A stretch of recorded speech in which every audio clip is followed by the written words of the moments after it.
1,50,000 రూపాయలు కేంద్ర ప్రభుత్వం ఇచ్చింది.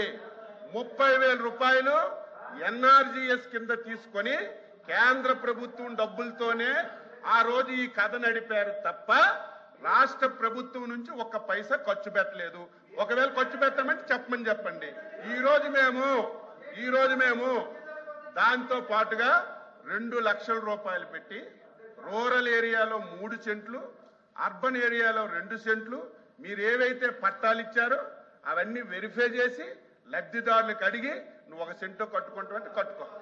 నువ్వు కట్టుకోవు నాకు 3 సెంట్లు కావాలని అడిగితే వాళ్ళకు 3 సెంట్లు ఇచ్చి 2 లక్షల రూపాయలు ఇల్లుకు మంజూరు చేసి అందులో ఎస్సీ ఎస్టీ బీసీలు అయితే అదనంగా 50,000 ఇచ్చి ఈరోజు ఇల్లు కట్టాలని మేము ఒక మంచి ఆలోచనతో వెళ్తుంటే మరి మీరు చెప్పండి 2019-24 కేంద్ర ప్రభుత్వం ఇచ్చిన డబ్బులు తప్ప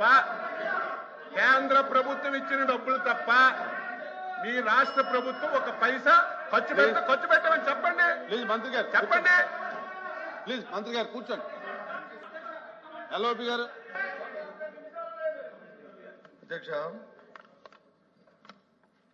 మినిస్టర్ గారు అగ్రికల్చర్ మినిస్టర్ గారు మాట్లాడినప్పుడు 14-19లో ఎవరైతే కట్టుకున్న లబ్ధిదారులు ఉన్నారో వాళ్ళు 19-24లో వాళ్ళకి వచ్చి ఒక బిల్లు కూడా ఇవ్వలేదనే విషయాన్ని సచివాలయం విషయాన్ని చెప్పారు అధ్యక్ష. అది రికార్డులో కూడా ఉంది. అది వాస్తవం కాదు అధ్యక్ష. ఎవరైతే 14-19లో ప్రభుత్వంతో ఎవరైతే శాంక్షన్ చేసి అర్హులైన లబ్ధిదారులు ఉన్నారో వాళ్ళందరికీ ఇచ్చారు అధ్యక్ష. ఎవరైతే కాకుండా అర్హత లేని వాళ్ళు ఎవరైతే కట్టుకొని మాకు బిల్లు ఇవ్వాలని అక్రమంగా ఇవ్వాలని చెప్పని ఎవరైతే అడిగారో వాళ్ళకి మాత్రమే ప్రభుత్వం ఆపింది అధ్యక్ష. ఇది వాస్తవం. ఆయనకి మనసాక్షిగా తెలుసు, మాకు తెలుసు అధ్యక్ష. గ్రామాల్లోనూ కానీ ఉన్న రాజకీయ లబ్ధి కోసం, రాజకీయ ఆలోచన కోసం కట్టుకోకంటే ప్రభుత్వాన్ని ఇచ్చిమంటే ప్రభుత్వం ఇది కంటిన్యూ ప్రాసెస్ అధ్యక్ష. ఎవరైనా సార్ మీరైనా మేమైనా ఆ రోజు మీరు ఉన్నారు. ఇప్పుడు ఇది హౌసింగ్ మినిస్టర్ గారు చేస్తున్నారు. ఆయన కూడా ఉన్నారు.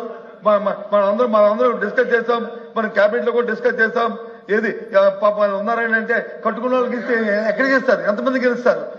అది వాస్తవంగా అక్కడ ఉన్న ప్రాక్టికల్ తప్ప ప్రభుత్వం వచ్చి దురుద్దేశంతోనో లేకపోతే రాజకీయ కక్షతోనో నేను చూశాను అధ్యక్ష. తమరు వచ్చి సమయం ఒక 5 నిమిషాలు, ఒక 2 నిమిషాలు నాకు టైం కావాలి అధ్యక్ష. ఎప్పుడు కూడా గత ప్రభుత్వంలో నా పార్టీ వాడికే నాకు సాయం చేయని చెప్పి ఎప్పుడు మా ముఖ్యమంత్రి కానీ మా ప్రభుత్వం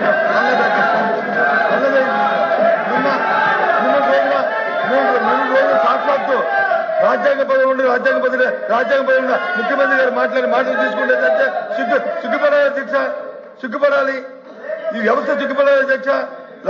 లబ్ధిదారుడికి వచ్చి పార్టీ అంట కడతారు అధ్యక్ష. అధ్యక్ష. ఎవరైతే అర్హుతున్నారో అర్హులైన వాడికి వచ్చి ప్రతి కార్యక్రమం అందించి ఏర్పాటుని చూడవలసిన బాధ్యత రాజ్యాంగబద్ధంగా ప్రమాణ స్వీకారం తీసుకొచ్చాం. రాగద్వేషాలకు అతీతంగా, పార్టీలకు అతీతంగా మేము వచ్చి కార్యక్రమం చేస్తాం. వచ్చిన వ్యక్తులు ఇవాళ వచ్చి సభలో వచ్చి మన ప్రైవేటు తాలూకా పార్టీ మీటింగ్ లో వచ్చి ఎవరికి చేతులను వైరల్ అవుతుంటే దాని మీద వివరణ ఇవ్వాల్సిన ముఖ్యమంత్రి కార్యాలయం వివరణ ఇవ్వాల్సిన అవసరం లేదా అధ్యక్ష? ఆ మంత్రి గారిని రిక్వెస్ట్ చేస్తాను ఇప్పుడైనా సరే చెప్పండి. ఈ లబ్ధిదారు దగ్గర రాజకీయాలు ఉండకూడదని చెప్పండి. ఎప్పుడో కార్యక్రమం చేయాలి అధ్యక్ష. ఇదేమైనా సొంత ఆస్తి అధ్యక్ష? లేకపోతే ఇదేమైనా మన సొంత ఆస్త? ప్రజల పనులతో మనం ప్రభుత్వం నడుపుతున్నాం. ప్రభుత్వం నడుపుతున్నాం. ఈ కార్యక్రమం ఏ రకంగా మాడతారు అధ్యక్ష? ముఖ్యమంత్రి గారు ఏ రకంగా మీరు చెప్తారు అధ్యక్ష?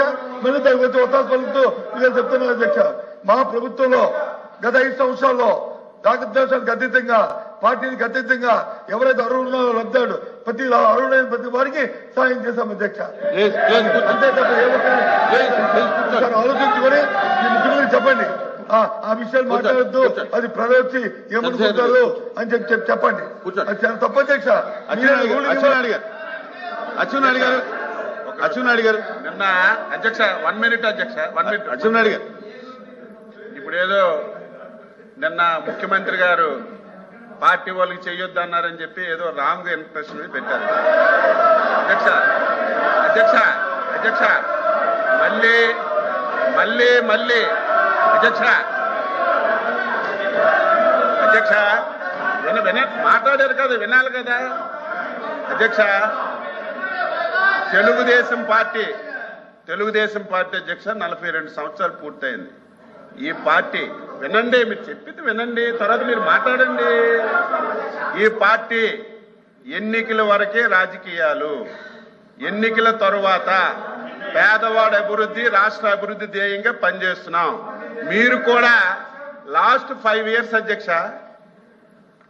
ఏం చేశారు ఒకసారి సీనియర్ మంత్రిగా బొత్స సత్యబాబు గారు ఒకసారి తెలుసుకోవాలి. మేము కట్టినీళ్ళకి రంగులు వేసుకున్నారు, బిల్డింగ్లకు రంగులు వేసుకున్నారు, అన్ని ఎవరు పార్టీ తరఫున పనిచేశారో ఒకసారి గుర్తు చేసుకోవాలి. మళ్ళీ చెప్తున్నాం ఈ ప్రభుత్వానికి శాసన మండలి ద్వారా మీ ద్వారా ప్రజలకు తెలియజేస్తున్నాం. ఈ పార్టీకి, ఈ ఎన్డీఏ ప్రభుత్వానికి రంగు లేదు, రుచి లేదు, వాసన లేదు, ధనవంతులు లేడు. ఈ పార్టీకి, ఈ ప్రభుత్వానికి క్రైటీరియా అధ్యక్ష, క్రైటీరియా పేదవాడే క్రైటీరియా, పేదరికమే క్రైటీరియా.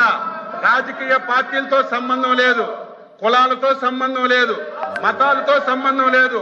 అర్హత కలిగిన ప్రతి ఒక్కరికి అన్ని పథకాలు ఇస్తాం. మీరు కూడా అర్హత కలిగిన వారికి ఏవైనా పథకాలు అందకపోతే ప్రభుత్వం దృష్టికి తండి చేస్తాం తప్ప ఏదో చంద్రబాబు నాయుడు గారు మాట. గత 5 సంవత్సరాలు ఊచ కోత ఈ రాష్ట్రంలో జరిగింది. ఎవరికైనా మాట్లాడే స్వేచ్ఛ ఉందా? నవ్వే స్వేచ్ఛ ఉందా? తిరిగే స్వేచ్ఛ ఉందా? ఈ ప్రభుత్వం చేసిన తప్పులు ప్రశ్నించే స్వేచ్ఛ ఉందా? ఈ రోజు మీకు ప్రజాస్వామ్య పాలన వచ్చింది. మీరు అధికారం వచ్చిన 6 రోజుల నుంచి 7 రోజుల నుంచి ప్రజల్లోకి వెళ్తున్నారంటే దట్ ఈజ్ ప్రజాస్వామ్య ప్రభుత్వం ఇది. మీరు 5 సంవత్సరాలు మేము ఏదైనా కార్యక్రమంకి వెళ్తామంటే 5వ గంటకే, ఏకోజామున 5వ గంటకే పోలీసులు వచ్చి గేట్లకు తాళాలి. కారెక్కితే అరెస్టులు, ఎవరైనా మాట్లాడితే కేసులు, ప్రభుత్వాన్ని విమర్శిస్తే తప్పుడు కేసులు ఇట్టి జైల్లో పెట్టడం, ఇంకా మాట్లాడితే ఆస్తులు ధ్వంసం చేయడం. ఇవన్నీ 5 సంవత్సరాలు కళ్ళతో మేము అందరం ఈ రాష్ట్రంలో చూశాం. మేము ఈ రోజు స్వేచ్ఛగా మీరు వెళ్ళండి, ప్రజాస్వామ్యబద్ధంగా మీ పరిపాలన మేము చేస్తున్నామని మీకు స్వేచ్ఛనిచ్చి మాట్లాడిస్తున్నటువంటి ముఖ్యమంత్రి అధ్యక్ష చంద్రబాబు నాయుడు గారు ఈ రోజు మళ్ళీ చెప్తున్నాం, ఈ ప్రభుత్వానికి, ఎన్డీఏ ప్రభుత్వానికి పేదరికమే క్రైటీరియా.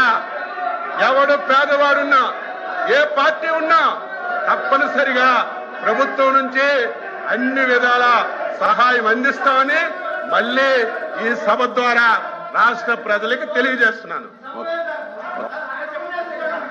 హలో మాధవ్, ఒక